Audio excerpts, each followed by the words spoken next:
సర్పంచ్ ఎన్నికలకు CM Revanth green signal ఇచ్చినట్టుగా తెలుస్తుంది. జూలైలో సర్పంచ్ ఎన్నికలు జరిపే అవకాశం కనిపిస్తోంది. ఇక వీటికంటే ముందే ఎంపీటీసీ, జెడ్పీటీసీ, మున్సిపల్ ఎన్నికలు నిర్వహించేందుకైతే కసరత్తు చేసినట్టుగా తెలుస్తుంది. అయితే అధికారులు మాత్రం వాటికంటే ముందే సర్పంచ్ ఎన్నికలు నిర్వహించాలని ముఖ్యమంత్రికి సూచించినట్టుగా తెలుస్తుంది. ఈసారి స్థానిక ఎన్నికల్లో 42% బీసీ రిజర్వేషన్లు అమలు చేయాలని ప్రభుత్వం యోచిస్తుంది. గతంలో 21 నుంచి 22% వరకు అమలు చేశారు బీసీ రిజర్వేషన్లకు సంబంధించి. ఇప్పుడు తాజాగా 42% మాత్రం అమలు చేయాలని చూస్తున్నారు. ఇక మున్సిపాలిటీ ఎన్నికల్లో కూడా గతంలో బీసీలకు 31% రిజర్వేషన్లు అమలు చేసిన విషయం గుర్తుంది.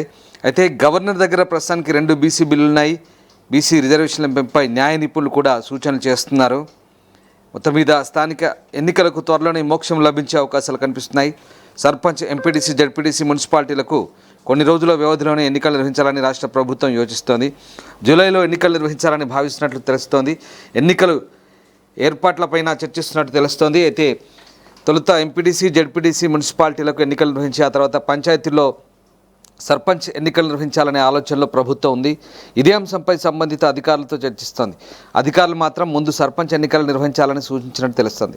గ్రామాల్లో సర్పంచ్ల పదవీకాలం ముగిసి ఇప్పటికే ఏడాది పైగా అయిందని, కేంద్రం నుంచి రావాల్సిన 15వ ఆర్థిక సంఘం నిధులు కూడా 1500 కోట్లకు పైగా నిలిచిపోయాయనే వివరాలను సర్కార్ దృష్టికి తీసుకెళ్లారు. మొదట సర్పంచ్ ఎన్నికలను నిర్వహించి ఆయా పాలకవర్గాల వివరాలను కేంద్రానికి నివేదిస్తే నిలిచిపోయిన నిధులు వచ్చేందుకు అవకాశం ఉంటుందని వివరించారు. అయితే మొదట ఎంపీటీసీ ఎన్నికలు నిర్వహించిన ఆ తర్వాత కొద్ది రోజుల్లోనే సర్పంచ్ ఎన్నికలు ఉంటాయని ప్రభుత్వం చెబుతోంది.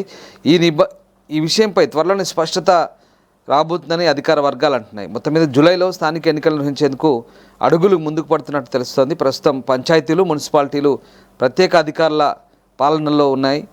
ఇక స్థానిక ఎన్నికల్లో బీసీలకు 42% రిజర్వేషన్లకు సంబంధించి ప్రభుత్వం సీరియస్గా వాటిని అమలు చేయాలని భావిస్తోంది. ఇందుకోసం స్థానిక సంస్థలు, విద్యా, ఉద్యోగ రంగాల్లో బీసీల రిజర్వేషన్లను 29 నుంచి 42% పెంచుతూ అసెంబ్లీలో 2 బిల్లులు ప్రవేశపెట్టి ఆమోదించింది. అవి గవర్నర్ ఆమోదం కోసం వెళ్ళాయి. పార్లమెంట్లో చర్చించి రాజ్యాంగంలోని 9వ షెడ్యూల్లో ఈ బిల్లులను చేర్చాలని రాష్ట్ర ప్రభుత్వం కేంద్రాన్ని కోరుతోంది. అయితే పార్లమెంటు బడ్జెట్ సమావేశాలు శుక్రవారం నిరవధికంగా వాయిదా పడ్డాయి. ఉభయ సభల్లో తెలంగాణ బీసీ బిల్లులు మాత్రం చర్చకు రాలేదు. మళ్ళీ వానాకాలంలో పార్లమెంట్ సమావేశాలు జరుగుతాయి. దీంతో ఈ అంశంపై మరికొంతకాలం వేచి చూడాలని ప్రభుత్వం భావిస్తుంది. అప్పటికీ ఈ ప్రక్రియ మొదలవకపోతే స్థానిక సంస్థల్లో బీసీలకు రిజర్వేషన్ల పెంపు అంశంపై ఎలా ముందుకెళ్లాలని దానిపై కూడా న్యాయ నిపుణుల సలహాలు తీసుకోవాలని యోచిస్తుంది. అయితే బీసీలకు రిజర్వేషన్ల పెంపు బిల్లులను అలాగే ఉంచి ఎన్నికలకు వెళ్లాలనుకుంటే గతంలో అమలైన రిజర్వేషన్లతోనే నిర్వహించాల్సి ఉంటుంది. ఆ ప్రకారం ఎస్సీ, ఎస్టీలకు వారి జనాభా దామాషా ప్రకారం రిజర్వేషన్లు కేటాయిస్తే మిగిలిన రిజర్వేషన్లు బీసీలకు కేటాయించాలి. గతంలో బీసీలకు సర్పంచ్, ఎంపీటీసీ, జెడ్పీటీసీ ఎన్నికల్లో 22% వరకు రిజర్వేషన్లు అమలవుతాయి. మున్సిపాలిటీలో 31% వరకు అమలయ్యాయి. ఇప్పుడు అలాగే అమలు చేయాల్సి ఉంటుంది. మరోవైపు స్థానిక సంస్థల కాంగ్రెస్ పార్టీ తరఫున బీసీలకు 42% రిజర్వేషన్లు అమలు చేస్తామని ఇప్పటికే ప్రకటించింది. దీనిపైన పార్టీలో కసరత్తు జరుగుతోంది.